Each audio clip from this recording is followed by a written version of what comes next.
My name is Sarah. I stood in the cold, anxious silence when words, sharp as a knife, cut through the air. I don't need you anymore. Get out. Michael, my husband, looked at me with an icy smirk, leaving no room for doubt.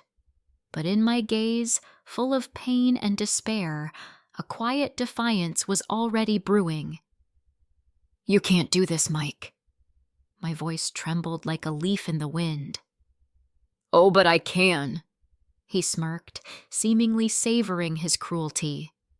This business was built with my money.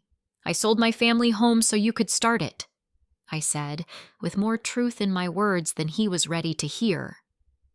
And how do you plan to prove that now? Michael retorted sarcastically, straightening his shoulders. We're family. We are one. What's happening to us? My voice was a mixture of prayer and curse. He laughed dryly, bitterly, with an edge of disdain. Family? We were young fools, rushing into marriage.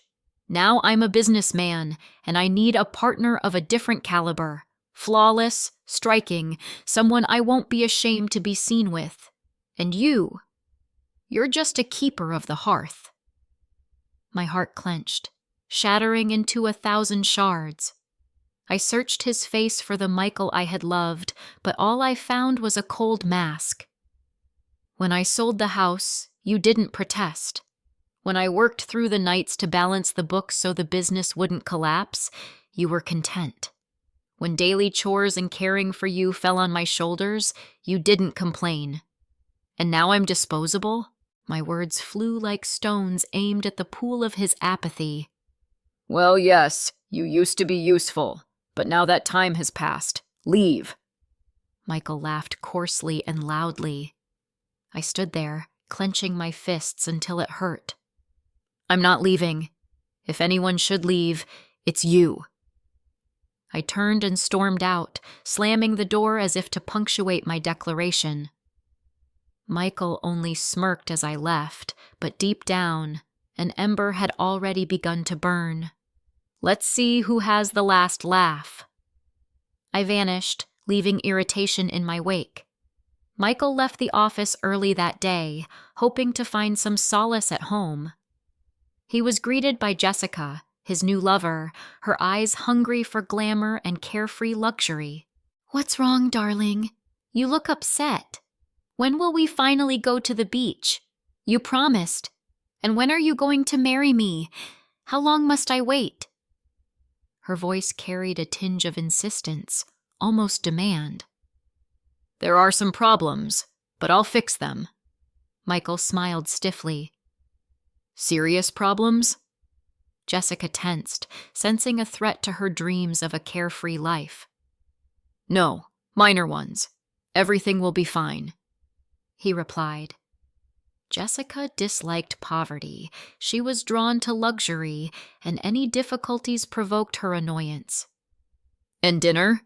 Michael asked. I'm hungry too.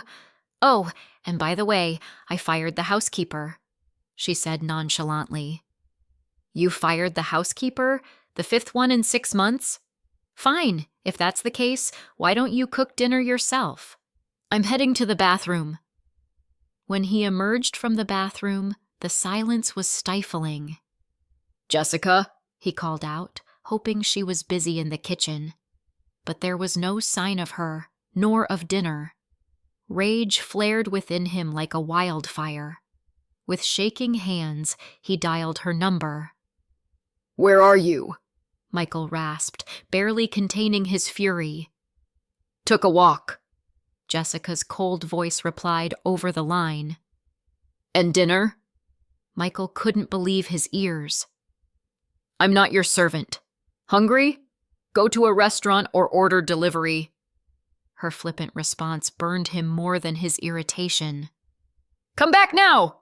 We need to talk, he commanded. Say what you need to now. I'm listening. Her voice was lazy and indifferent. Michael gritted his teeth.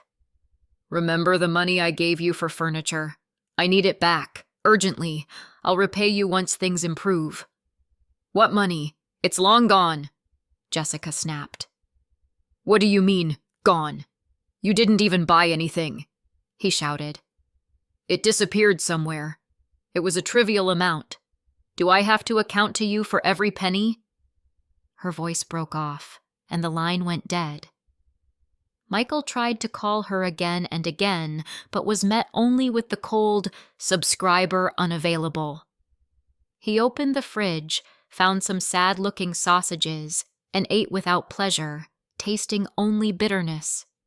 Suddenly, an image of me, Sarah, flashed in his mind. When I was the mistress of the house, it was always cozy, warm, and filled with the aroma of deliciously home-cooked meals. This wouldn't have happened if I were still here. The silence of the night was shattered by a phone call. Michael's trembling hand reached for the receiver as he braced himself to hear Jessica's familiar voice. Instead, the detached, formal voice of his business partner came through. "We can no longer work with you." These words struck like a blade. It was the final straw. The next day, in an attempt to salvage his crumbling business, Michael mortgaged his house. Yet the morning brought another blow. John, his most reliable and indispensable employee, announced his resignation. "What's the reason for this decision? Don't I pay you enough?" Michael asked. "I found a place where I'll be better off. Sorry," came the simple and ruthless reply. Everything had crumbled. Money flowed away like sand slipping through his fingers. He failed to pay the interest on his loan, and the bank was ready to evict him from his home. "Well, I guess I'll live in the office," Michael chuckled bitterly. Jessica fled the moment she sensed trouble, leaving without hesitation or remorse. And amidst the void, a memory of me, Sarah, surfaced. The woman who saved him. The one who carried the weight of his world on her fragile shoulders. She wouldn't have let this happen. But where is she now?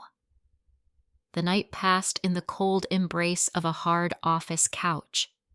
Without delay, Michael ordered his assistant to locate the head of the rival company and arrange a meeting. All the while, thoughts of the past kept haunting him. Could he have hidden his affairs with Jessica while staying with me? It had seemed like I didn't care. Now, he had nothing left. No wife, no mistress, no house, no confidence in tomorrow. Suddenly, his assistant appeared, beaming with good news. "They agreed to meet. Today at 4 p.m. in the restaurant." Michael immersed himself in preparing for the meeting, clinging to this chance like a lifeline. He gathered data, built arguments, hoping to convince, to save, to survive. At the appointed time, Michael stepped out of a taxi in front of a restaurant in New York. The host greeted him and escorted him to a table. Sitting there were a man and a woman. He froze, his face draining of color. It was me, Sarah, his ex-wife. Beside me sat John, his former employee on whom his company had once depended. The room seemed to sway, but my eyes held no reproach, only calm. Michael scorched us with a gaze filled with anger, bitterness, and fear. "Well, I see the two of you, in love," he said mockingly, the weight of betrayal pressing down on him. He signaled to the waiter. "I had a meeting scheduled, and I was sat here by mistake. Obviously, there's been an error." "There's no error," my calm but firm voice interrupted. "Your meeting is with me. I'm the owner of the rival company." Michael paled. "You're the one methodically destroying me?" "This is business, Mike. I'm not a housewife. I never was. You know perfectly well that the funds used to start the company were mine. I sold my apartment, and at the time I was ready to work in the business because I was knowledgeable in the field. But you said you'd handle everything and told me to focus on the home. And after all of that, you threw me out on the streets without a penny. Now you find yourself exactly where you deserve to be. Justice has prevailed," I said coldly. Michael clutched his head in his hands. "And where's your glamorous wife now? The one fitting for your status?" I taunted with a sharp smile. "Laughing at me now, are you? You're heartless," he snapped, visibly unraveling and drawing the attention of nearby diners. "I simply did what I had to do. I didn't ask for this. I started my own company and successfully run it. Let's keep this businesslike," I replied firmly. "You're going to lecture me now?" His voice was strained and wild. "Then why did you request this meeting?" I asked, my gaze sharp with curiosity. He fell silent, the truth dawning as John and I rose from our seats. Michael stiffened as I adjusted my wedding ring, a symbol that didn't escape his notice. Rising, I revealed my baby bump, and his shock deepened. "So quick to replace me, huh?" Michael began. But he didn't get to finish. A powerful punch to the jaw knocked him to the floor. John, with his fist clenched, stood over him. "Insult my wife again, and you'll regret it," John hissed. I gently took John's hand, calming him. "Let's go, my love." Michael, leaving the restaurant, sank onto an old bench, staring into the void. Beside him, an old homeless man muttered raspily, "When the soul loses its peace, seek not the cause, but redemption." Michael looked up. The simple words struck a chord. He had taken everything from me, the house that was my sanctuary, the peace that warmed my heart. He had even taken what was never his to claim. Now he understood. Retribution. Thoughts pierced his mind like daggers. Fate does not tolerate injustice. He realized he needed to rectify his mistakes before it was too late, to find courage within and do what should have been done long ago. Let go. Give back. Atone. At that moment, Michael grasped the hardest truth. Sometimes the most difficult thing is to be honest with oneself, but only then can one restore what's been lost.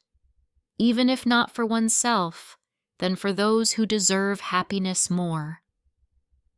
We, John and I, lived in our small world, a modest apartment where every detail was filled with warmth and love.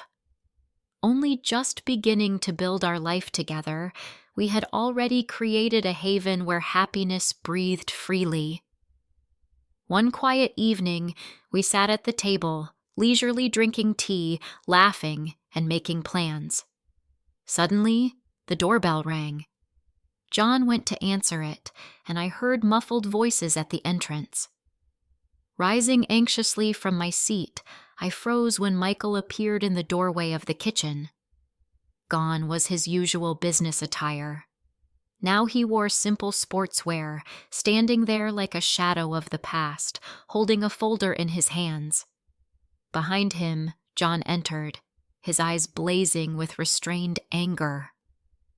Michael nervously extended the folder toward me, as if offering the last piece of the life he was finally ready to release. "Sarah," Michael began quietly, "I was a fool. Forgive me. I ruined everything, and I can't change the past. But I want you to be happy.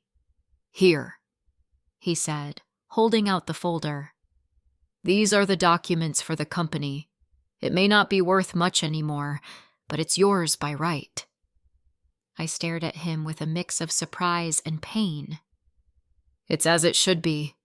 I should have done this long ago," he exhaled, relinquishing the papers. "And you? What will you do?" I asked. "I'm leaving. Starting over. A new business. A new life. Goodbye." Michael turned abruptly and walked quickly out of the apartment. I stood there, motionless. My heart thundered in my chest, confusion and sorrow racking me. John, catching up with Michael near the door, gently touched his shoulder, stopping him. Michael turned back, his eyes filled with deep regret. "Forgive me," he whispered, his voice quivering with earnest sorrow.